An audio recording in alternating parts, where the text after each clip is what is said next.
Hey, what's happening? Welcome to Mates TV. So Liverpool have signed Ryan Gravenberch, and the big question is, after I've kind of talked about him and the move and the summer in general, is that Klopp's midfield rebuild done? And is it done to a satisfactory level that we're all pleased with? Thoughts, feelings, prayers in the comment section underneath on that one. So yes, let's start with it.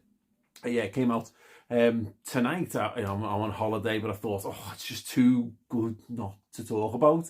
But yeah, 40 million euros plus apparently 5 million in potential add-ons, which if you just take the 40 million euros, works out at about 35 million pounds for a 21-year-old Dutch international with a really, really interesting skill set as well.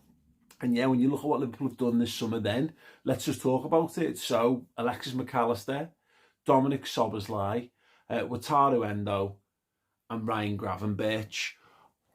What do you think?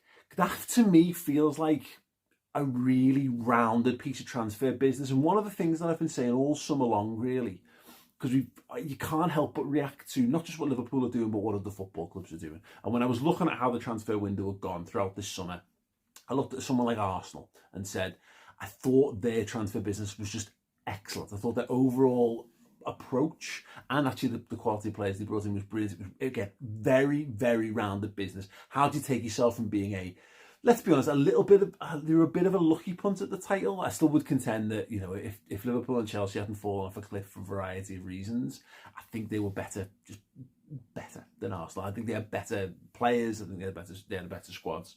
But Arsenal needed to kick on. I think Arsenal have done really good business. Now, of course, injuries have robbed them of a bit of that. But I was very impressed by how they conducted themselves in the transfer market. They went hard, they went strong, they went early, and they got in largely everything that they were going to do. And then gave themselves a little bit of wiggle room as well to play with at the end. And then everyone else has had a bit of a messy window, really, haven't they? Liverpool very publicly have had a very messy window indeed. However, when I look at it now, and I've been very keen not to kind of get too sucked into it's all rubbish, it's all wrecked, it's all dead, it's all doom and gloom. I'm not that kind of personality anyway, to be perfectly honest. But trying to judge a transfer window before the transfer window was over felt like a bit of a hiding to nothing. Now, we were obviously fed this notion at the start of the summer that obviously we wanted all the signings done early, and then obviously when that doesn't happen, you can't help but start to feel a sense of disappointment when you see Fabinho moving on and when you see Jordan Henderson moving on. As much as we got good money for them, and then no immediate replacements come in, there's a concern there really is. Will Liverpool are placing incrementally larger bids for Romeo Lavia and not getting that deal done to then basically lose him to Chelsea. That's a kick in the teeth. And obviously the really public brief courtship of Moises Caicedo, Liverpool going to break the British transfer record and then being gazumped by Chelsea's interest on that. It's been a really, really weird summer.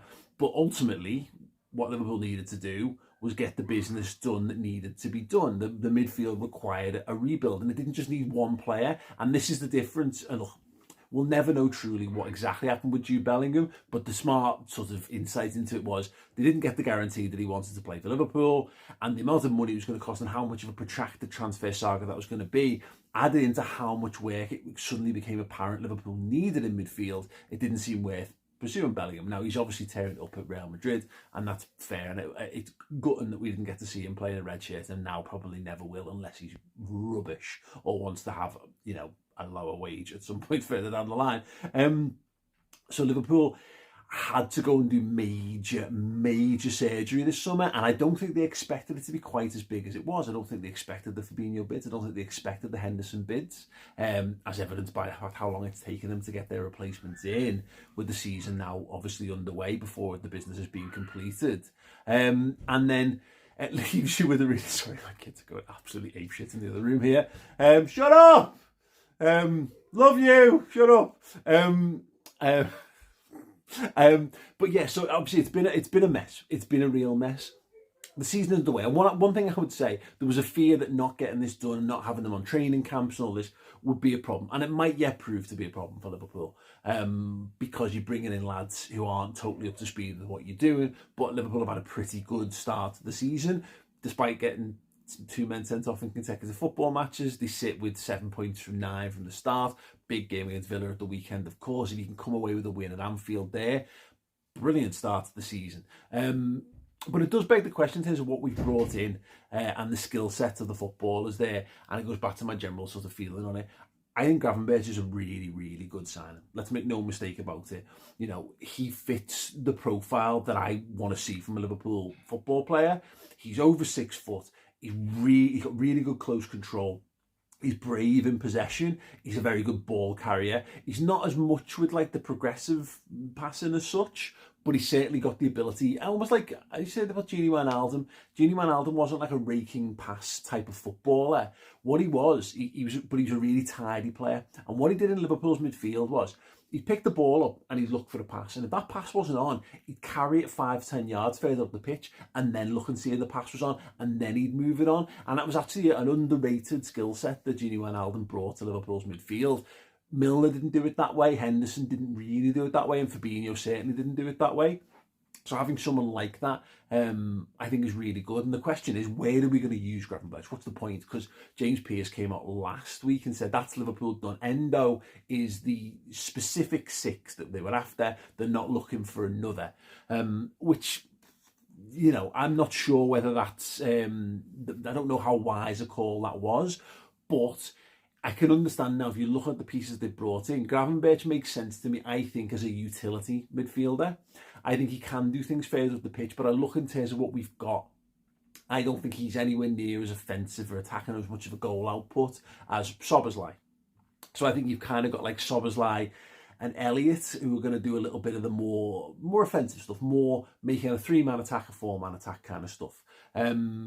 I think in Alexis McAllister, you've obviously got someone who can hang around the 10 position and be creative in that. He's at the complete midfielder, isn't he? I think he's absolutely sensational, but he does lack that little bit of height to be the anchor man if needs be. Endo, he's a little on the short side, but he's fine. He's an okay stature. He's very, very experienced. And then you've got Gravenberch to chuck into the mix as well, who plays and has played consistently throughout his career in a double pivot. He's played left of a midfield 3 as well. And he's done the Euro under-21s as well, in a double pivot as well most recently. So he's got the skill set. He's not a out-and-out defensive midfielder. And I know that concerns a few people who wanted us to go and get another, like go and get someone who was more made for that role to rotate with Endo, because we don't know how good he's going to be. Promising early signs, but at 30 years old, new to the Premier League, he does look a little slow from what I've seen so far, but certainly committed, certainly experienced. I think he'll be a useful squad member. But what is the plan for Gravenberch? And I've got this sneaky feeling I think we'll use him. I think we'll use him in the 8s, but I do think we're going to see him slowly groom towards the number 6 position, or certainly used as an option in that one. I don't think Endo's going to be a long-term transfer for the Reds. I really don't. But they knew they needed to go out and get someone to do that job. And this summer, defensive midfielders, the prices have gone absolutely insane. And it boils down to look at Check the Corey at Crystal Palace. They're talking £70 million from him. João Palhinha is about to move for about £60 million to Bayern Munich, who's 28 years old. Declan Rice over 100 million. Enzo Fernandez in January over 100 million. The prices are absolutely insane. And I think Liverpool have decided again more work was necessary. They obviously went for Moises Caicedo. He's the obvious other one. Couldn't get it, and then thought, okay, well, cool. Well, let's see what else we can do around this. And it does feel like Endo's the stopgap solution. You've got Ryan Gravenberch, you can do a bit. And in that regard, Endo for me becomes Fabinho, and Ryan Gravenberch becomes Jordan Henderson. I don't think we'd have seen as much of Henderson playing as an attacking 8 in this team, because look at what Szoboszlai is bringing to that role. Look at what Elliott does. And Henderson was performing it admirably at the end of last season, but he just lacked that cutting edge in the final third that I think Liverpool really need to get that like electricity and attack back up and running again. He's obviously not got the creativity that someone like McAllister has got into more spaces in the final third as well. So I think we would have seen Henderson naturally used as a little bit more in a little bit more defensive areas, maybe a little bit of cover for Trent, maybe again cover for Fabinho. And it's worth remembering on the Gravenberch stuff, because I've not seen lots of negativity. I've seen lots of people talking about the negativity around him. A lot of people remembering Gini Wijnaldum as a 6 when he played minimal games there. Liverpool weren't brilliant. He was our third choice defensive midfielder, but he was a guy who could do it. When we went to Man City in the quarterfinals of the Champions League in 17-18, he has to do that job, and he does a really good job doing it. He's been our emergency solution for a number of games and did a fine job. Jordan Henderson was utilised there because he possessed the skill set that Klopp could get out of, but he wasn't a natural six. But we came to a position where he became a very, very good six for Liverpool. And if Jordan Henderson can be a very, very good Klopp six, I see no reason why Ryan Gravenberch can't too. If that's the plan, they might just want to use him further forward. They might just. There's rumours right now that Liverpool might even go and try and snatch Calvin Phillips as well. That seems mad. I wonder if that was just in case Gravenberch fell through, you've got something ready to push the button on. I don't know about that. I mean, by the time you're watching this, that might have been done, and that'd be mad. Imagine if we do that. Like, he's got lots of question marks over him, but I think he's a good footballer, and he's English as well, which sort of helps the homegrown quota and all that kind of stuff as well. But yeah, I think the midfield rebuild is done. If they wants to go and get another dyed-in-the-wool six, I wouldn't be upset by that. But I think if you told me if you told me we were going to sign Alexis McAllister, Dominik Szoboszlai and Ryan Gravenberch to rebuild our midfield, if you told me that at the end of the season, I'd have absolutely bitten your hands off for that. I think that's a wonderful set of business. And you're looking at, that brings Liverpool's summer spend to about 150 million, give or take-ish. Obviously, they raised about 52-ish from the sales of Jordan Henderson and Fabinho as well. What needs to be done now? What do you think? Is one more day left of the transfer window? Can they go all in and get the centre half that we know that they need? Quanta looks a prospect. He absolutely does. Nat Phillips has gone alone to Celtic, who was only, again, going to be a very, very further down the pecking order kind of thing. But I think if we're trusting Matip and Gomez, and it depends on Virgil van Dijk's suspension as well, if he gets that extended, then that's an issue, because nothing wrong with Gomez and Matip starting games for Liverpool. I think they're both really good centre-halves still, at different ages, different stages of their career. But either of them could pick up an injury, and then you're relying on Quanta. Liverpool hopefully have got enough left in the budget. And this is very basic, very crude mathematics. But if they were going to spend 111 on Caicedo, and then since then they've spent about 50 to 55, maybe let's be about 50 million on Endo and Gravenberch. Is the 50 to 60 to go and buy a really good centre-half? Piero Hincapié has been linked. I don't know whether he's good enough. Your thoughts on him in the comments, and if not, who else? But yes, I think the midfield rebuild is done. We've got young, vibrant footballers with loads of energy, all great on the ball, all good ball carriers, all with a good level of experience for their relative ages as well. You know, you're signing World Cup winners and you're signing Hungarian international captains. And obviously Gravenberch didn't have a great time at Bayern, but he's one Liverpool have had on the list for a while. He was wanted when they were Ajax. They didn't get him. Now they get a chance to get the man. I'm cool with it. I'm very cool with it. And Endo becomes... That's the one concern, is that I think he's worse than Fabinho. But if he's actually... You know, Fabinho had lost a bit of pace. If he's just a bit more determined and he's just buzzing to be there and he just turns up for training 110% committed and gives it all, sometimes just the fresh blood of it all will give Liverpool some new impetus. That win against Newcastle will give them some semblance of belief that there's a bit of magic back in the camp as well. And then when you've got great footballers as well, it's not all lads looking around and go, well, I know everything you've got. I've seen everything you've got to offer. I don't think you're taking us any further. There's so much potential for these lads to get better and surprise and develop, particularly under Jurgen Klopp, who is just so good at doing that. Look at his track record for the players he's brought in. And again, things that we've made signings in the past and we've not been sure what they've been for. And we've kept footballers at the club and you're going, well, what's he going to get out of him? You know, Adam Lallana ends up playing a 6 against Aston Villa in the title-winning season. Title-winning season. I mean, like, Klopp's a genius. And Liverpool have gone and got the players I think they need to compete. If they can just buy a centre-half, that would be very, very contented with what Liverpool have done. And that is that for me. Let me know your thoughts underneath. That'd be great. I think we rebooted the attack last summer, over the last year and a half or so.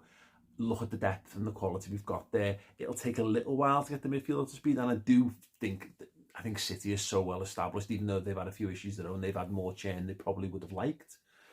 I do feel like it's City's title to kind of lose. But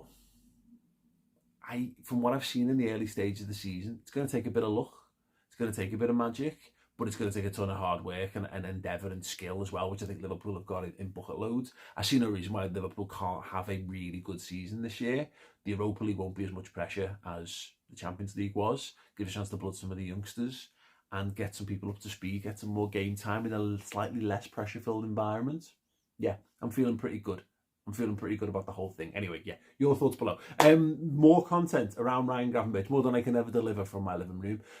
Over on redmenplus.com, there is a Redmen Reacts with Chris Pajak and Dan Clubb, which is up there right now. Kevin Hatchard spoke to Dan as well to get more about who he is as a footballer, and he's going to be speaking to one of his former coaches tomorrow as well. Get yourself a full year of redmenplus.com at half price. Choose a captain yearly subscription on redmenplus.com and use the code RYAN. We were going to do Gravenberch, it's too many letters, Ryan, R-Y-A-N, and get yourself half price for an entire year of Redmen Plus. It's an amazing deal. Grab it while you can, because, yeah, I'm feeling really optimistic. I hope you are, and I think there's going to be a very, very exciting season ahead of us. Fingers crossed. But, yeah, anyway, deadline and all that will be covered by the Redmen crew on the Redmen YouTube channel and beyond. So, yeah, make sure you get your Redmen Plus subscription in for the written video on podcast form. Anyway, that's it from me. Have a boss rest of your day, the rest of the transfer window and weekend, and I will be back to work next week. Ta-da.